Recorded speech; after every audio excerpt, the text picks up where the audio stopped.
Get close. It's 11:11. Hi guys, it's 11:11. Welcome to Nothing Personal. Please.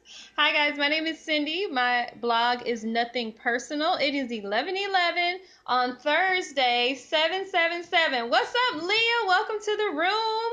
Waiting for some more people. What's up, Extra Celestial? Welcome to the room. It's 11:11 on a Thursday. What's up, girl? Hi guys. Welcome. My name is Cindy. Hi. Welcome. My name is Cindy. My blog is Nothing Personal. It is nothing-personal.com. It is 11:11, but you guys, you know what today is? It's 7/7, 6 plus 1, 7. 7/7/7. Today is 7/7/7. I feel like that's a good day, like something is going on and shifting spiritually on this day.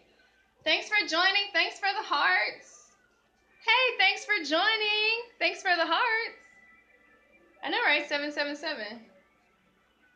Oh, wow. Thank you for joining for Las Vegas. Stay tuned for the whole episode. We got some really good stuff to talk about tonight. So stay tuned. It'll be about 35 minutes, maybe. I got a special guest. It's actually a second timer special guest. So I'm excited about that.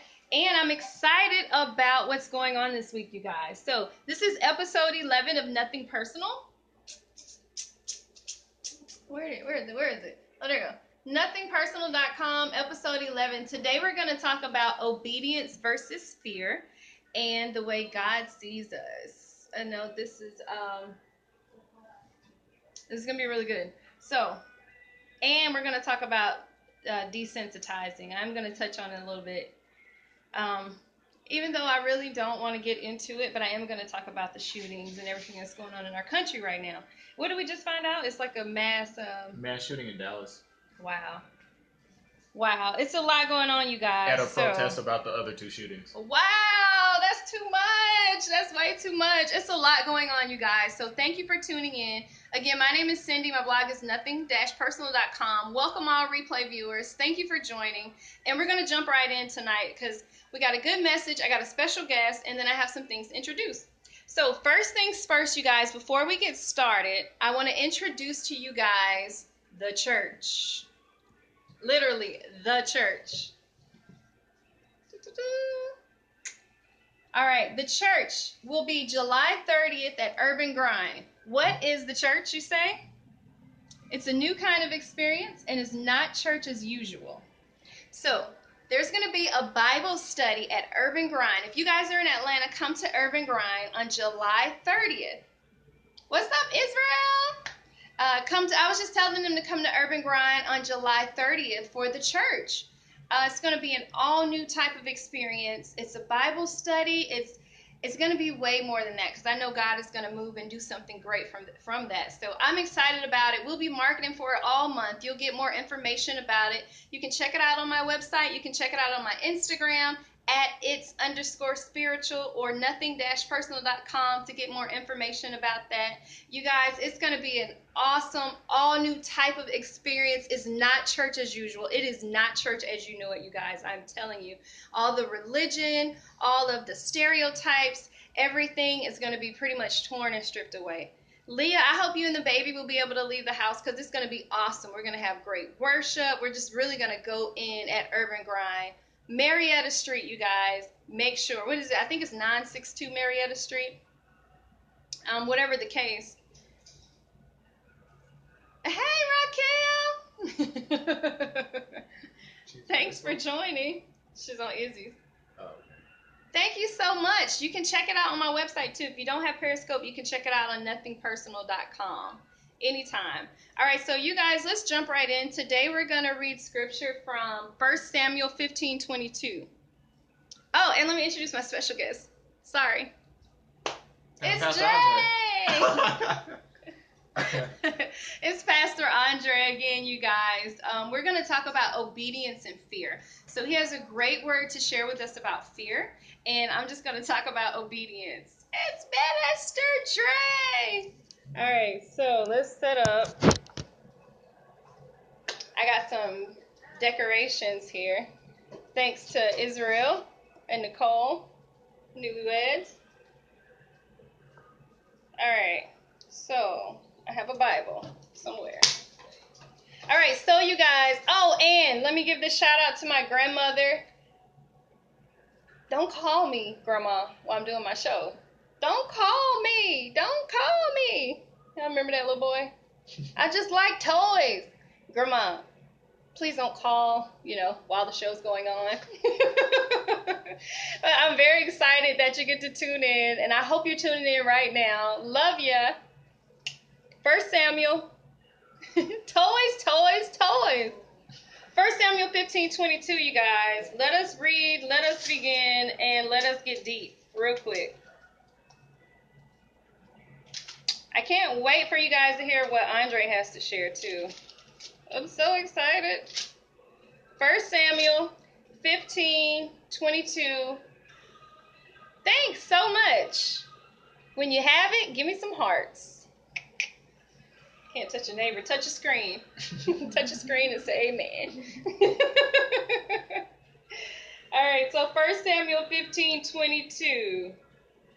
And Samuel said, has the Lord as great delight in burnt offerings and sacrifices as in obeying the voice of the Lord? Behold, this is coming from God now. Behold, to obey is better than sacrifice, and to listen than the fat of rams. I keep going. We can stop there, you guys, because that's what I want to talk about today. I want to talk about obedience versus sacrifice, and I want to tell you why obedience is better than sacrifice and why God said this. So, of course, all of my stories, pretty much everything I talk about on Periscope relates to something that I went through the week. So, I had a conversation with a close friend of mine, and we just talked about how obedience is better than sacrifice. So I want to share that with you guys today. And also, just a reminder too, my blog is called It's Spiritual, It's Nothing Personal, because I believe there's a spiritual battle behind every battle that we face. And a lot of times we look at things in the natural and we don't realize that it's a result of what's going on in the spiritual. And I also believe that God has us in line with one spirit, and that spirit kind of keeps us at the same pace, or allows us to experience some of the same things in our lives at the same time. So because we're all in tune with that spirit, I believe that this is going to really help somebody tonight, as it helped me as well. So let's go. All right. Dre, come closer. Last time I turned my camera to the side, when I put it on YouTube, it was upside down. So I don't like turning it to the side. You just got to squeeze in. Ooh. Look what I'm reading from.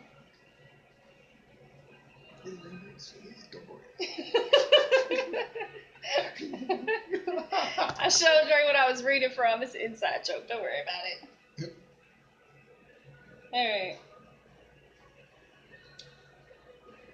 All right, sorry. All right, so from 1 Samuel 15:22, and why obedience is greater than sacrifice. The thing about this is, too, it all boils down to how God sees us.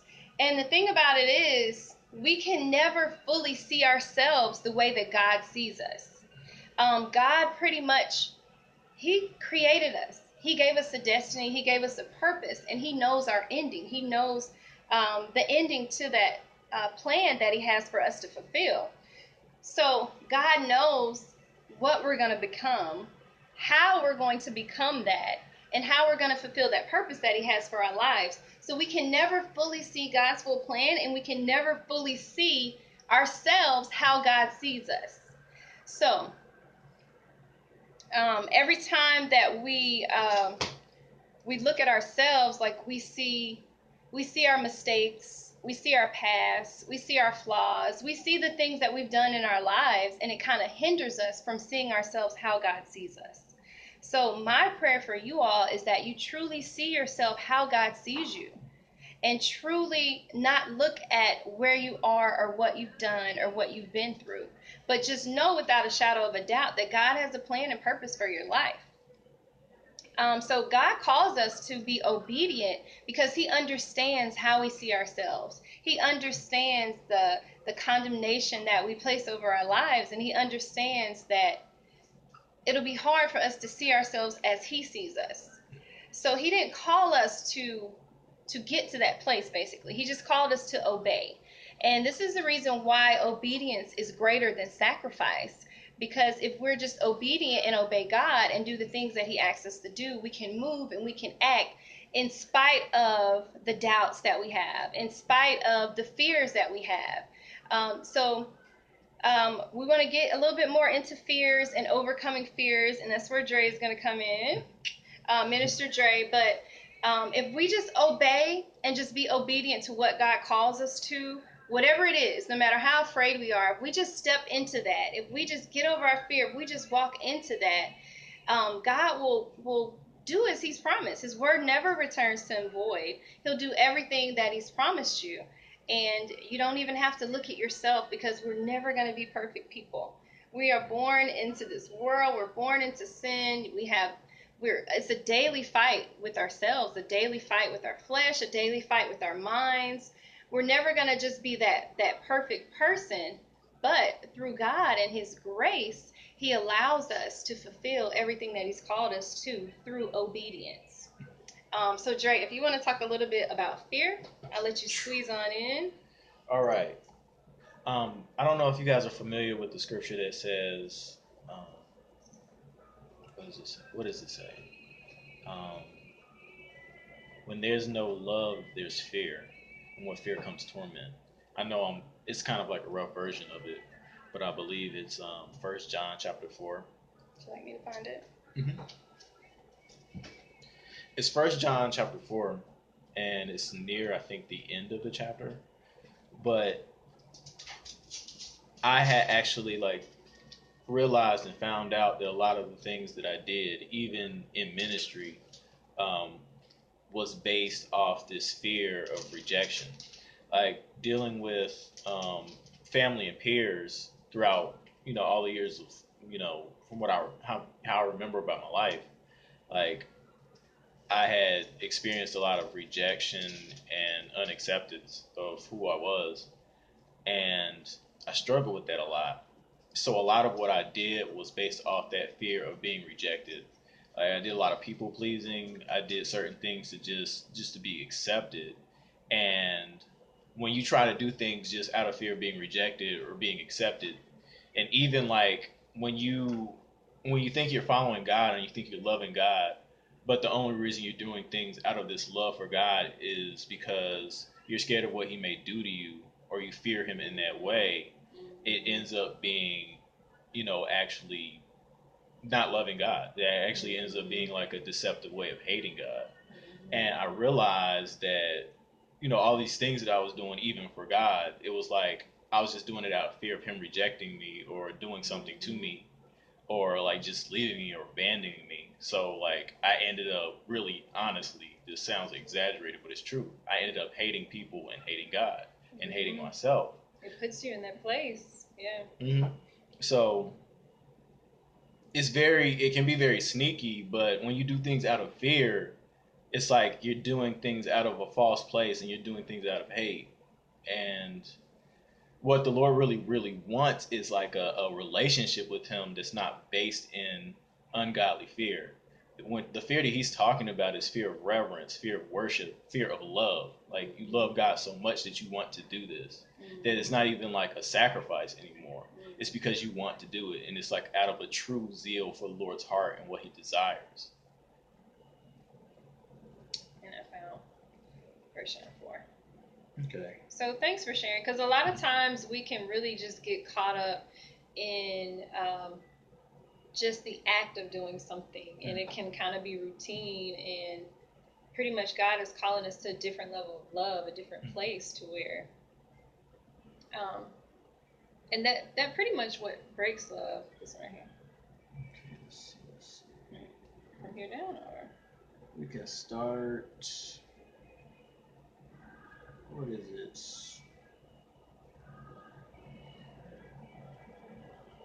Verse 18. There is no fear in love, but perfect love casts out fear. For fear has to do with punishment. That was what I was fearing from God. That's what I was fearing from other people, even parents, peers, everyone. And whoever fears has not been perfected in love. We love because God first loved us. If anyone says, I love God and hates his brother, he is a liar. For he who does not love his brother whom he has seen cannot love God whom he has not seen. And this commandment we have from him. Whoever loves God must also love his brother. And there's no fear in that. And that was 1 John 4. Where'd you start? Started at verse 18. 1 John 4:18. Mm-hmm. The whole chapter is good, though. Yeah. Yeah, thank you for sharing. Like, what did that break for you? Like, what did that break in your life? It broke that was a whole foundation of why I was living. And I'm still discovering how it's changing. It's flipping things over. It's like turning everything on its head. And now I'm just in a place of, okay, Lord, I really want to love you out of like a place of the honesty, out of a place of the genuineness, out of a place of like a true heart. And I'm desiring that, and that's driving me to desire him more. Because he loves us first. It's just that we got to receive his love. And if we're like carrying on any spirit of an orphan or abandonment or rejection or religion, then that can kind of like mentally block it.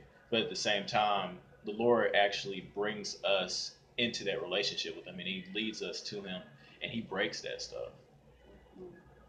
And you guys, thank you for joining from Vegas, my friend from Vegas. And you guys, check out the scope before this one at Israel King, where he talks about that spirit of an orphan and just breaking some of those things too. So it's at Israel though, ISREALKING. So be sure to check that out before this scope. But pretty much everything still kind of boils down to rest and trusting God. Like, we don't have the power, we don't have the might to do it within ourselves. And we're in such a great place, and we are such blessed people that we have the opportunity to just relax and trust God. Like, as hard as it is for us, like, how awesome, how amazing is it to know that you don't have to do it within yourself, and that God wants to do it for you. No matter how many times you fail, no matter how many times you have to start over, no matter how down you are on yourself, what a blessing it is to know that God will continue to bless you. He still sees you reaching that end that he has set for you from the beginning, and he still wants you to just let everything go and just trust him. Like, how awesome is that throughout all this and everything that we're going through, all we have to do is just trust God. That's it. So, you guys, I just pray for you this week, and I just pray that you'll be at a place of release. You'll be at a place to where you won't continue to fight or wrestle with yourself, but that you'll just give it all up, and that you'll give it all to God, and you'll allow God to do that for you in your life. His grace is sufficient. Whatever desires you have on your heart, whatever things you haven't accomplished, or whatever things you feel that you're inadequate to do, his grace is sufficient enough. So guys, just rest in that, and just know that, and just trust God in that this week. I'll be praying for you. Every viewer, I go back, I look up your names, pray for you, and I ask that you pray for me as well. And I thank you and I appreciate you joining, especially from Vegas. So you guys, that's pretty much it. I do want to touch on the events that are going on tonight. Again, thanks for joining. Tune in every Thursday, 11 p.m. And we're going to have a whole lineup. We got Israel coming on before me. We're going to have more and more people coming on before. And we pray to just have a whole network of just truth and gospel that we can share. So we'll just be working on intertwining people, networking people, connecting people that have a real heart for God and that are speaking real truth in these times, you guys, because the times are really changing right before our eyes. And God is really separating his people from the masses. There'll be no more in between, no more. I'm gonna share with you guys too on my website about the gray area from Israel too, because there'll be no more gray areas. You'll be hot or you'll be cold. You'll be on fire for God, or you will be on fire for evil. I don't know what else to say, but there'll be no in between. So God is really separating his people, setting them apart, and the times are changing to where you have no choice but to stand up for whatever it is that you believe in. So I pray you truth and light during these times. But so I want to talk about the events. I know you guys know what happened with the shooting, Alton Sterling, and what did they just say? There was a mass shooting. It was a mass shooting in Dallas, and it was at a protest about those other 2 shootings that happened this morning. Right. So it was like a shooting and then a shooting and then another shooting times 2. See, and then I got something in my messenger about someone being hung at Piedmont Park. I don't know. I have to check into that story. It's on the AJC.com. There was like someone got hung at Piedmont Park. Like, it's just so much going on in the world tonight. But the thing that bothered me the most, and you guys, let me just say this, and I don't want to sound insensitive at all, but I just want to say that these events have been occurring in our country. This is nothing new, for decades. The difference now is that we're able to see it because we have all these devices, we have all this technology, we have all this equipment to where we can see it more and more, and it's becoming more and more plain. There's no excuse for it. I don't believe anyone should be killed over something small, but I know that there's a bigger agenda at hand. I also too know that, you know, people are getting outraged, but out of everything that's going on, and I pray that you all will just lift up the family. The son almost made me like just bawl in tears today when I saw him crying. Like, it's a very emotional, very, very emotional thing that has occurred. So I ask that you guys pray for the family and just lift them up in prayer. But the thing that disturbed me and hurt me the most was the fact that I could pick up my phone, my tablet, or a device, and I could see the whole event. The whole event. I could see a man in real life, in real time, getting shot and murdered by officers on my cell phone, on my tablet. Like, that is disturbing. They used to censor those things out. They used to put up, screens just so we couldn't see the whole thing, and that was just to protect us mentally. But you guys have to understand, what is this doing to us, and what is this doing to our children, to where we can just scroll and just look at these things all the time like nothing is wrong with it. It's not okay. The situation, first of all, was not okay for it to happen. You know, the guy should have never been shot at all. But even more so, we shouldn't have easy access to just scroll through, like we're scrolling on a regular whatever, and be able to see these type of things on our timelines. You guys, this is causing us to be desensitized. Yeah. And this is exactly the bigger agenda at hand. So I wrote down what desensitization means, and I just want to read it and share it with you guys, and I really want you to meditate and reflect on it, because this is getting really dangerous, you guys. If they can desensitize us more and more to these things and these shootings, and we go about next week like nothing happened and move on with our lives, like, what is that doing for us mentally? What is that doing for us spiritually? How is that breaking us down? How is that, causing us to be separated from reality? So I wrote down desensitized. I want to share that with you before I go, and we'll just leave it at that note, and just please keep the family lifted up in prayer, you guys. And as well, please keep America lifted up in prayer. This is only the beginning. There's so much more to come, you guys. So we all need to stay prayed up, and yeah. I want to add something though. And I know it seems like this might be off the subject, but actually it is on subject. Go ahead. In light of everything that's going on, it's as Cindy said, like it's becoming black and white.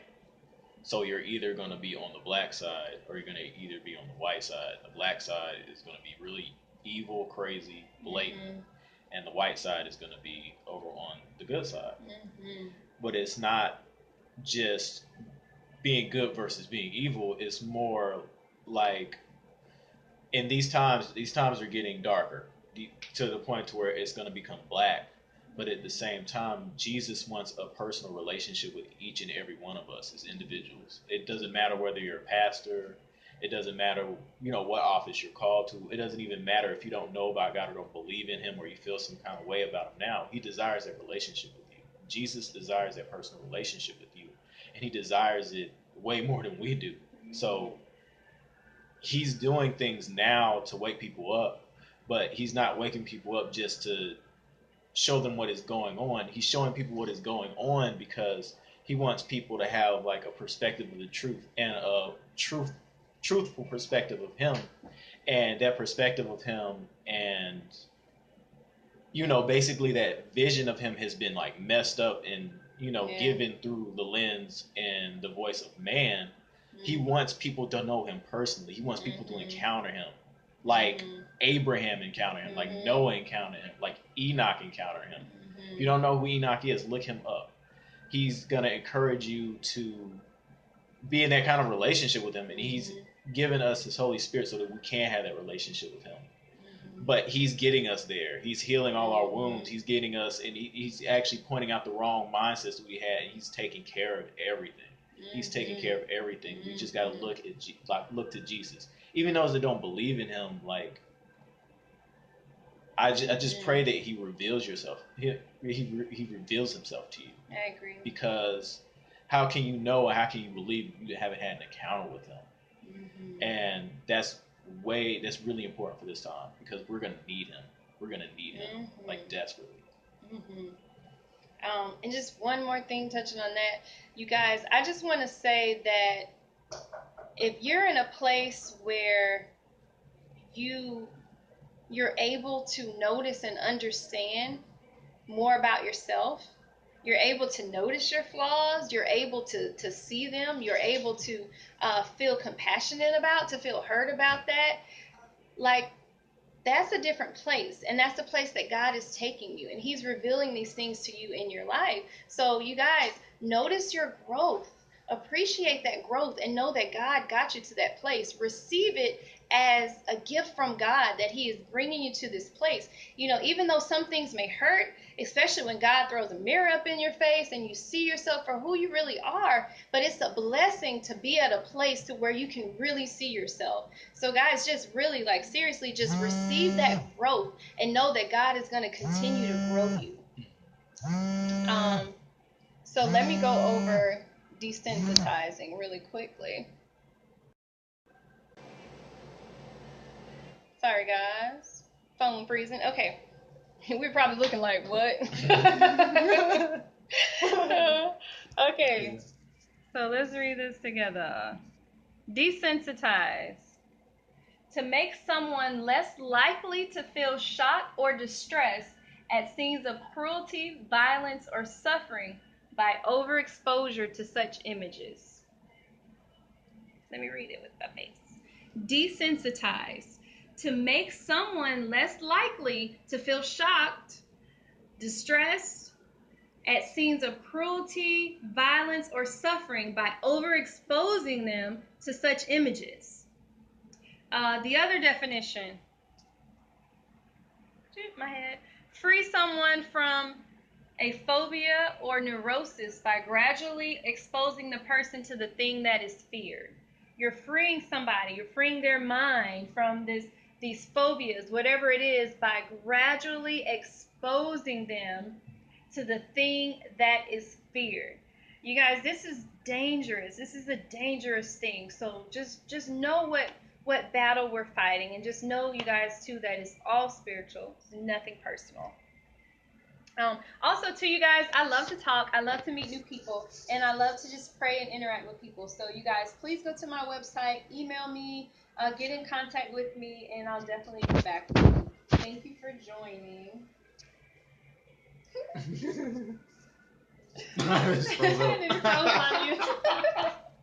All right, guys. Thank you again for joining. You'll get more information about the church. It's going to be July 30th at Urban Grind. Remember, it's all spiritual. It's nothing personal, you guys. Just know what battle you're fighting. Love ya! Love ya.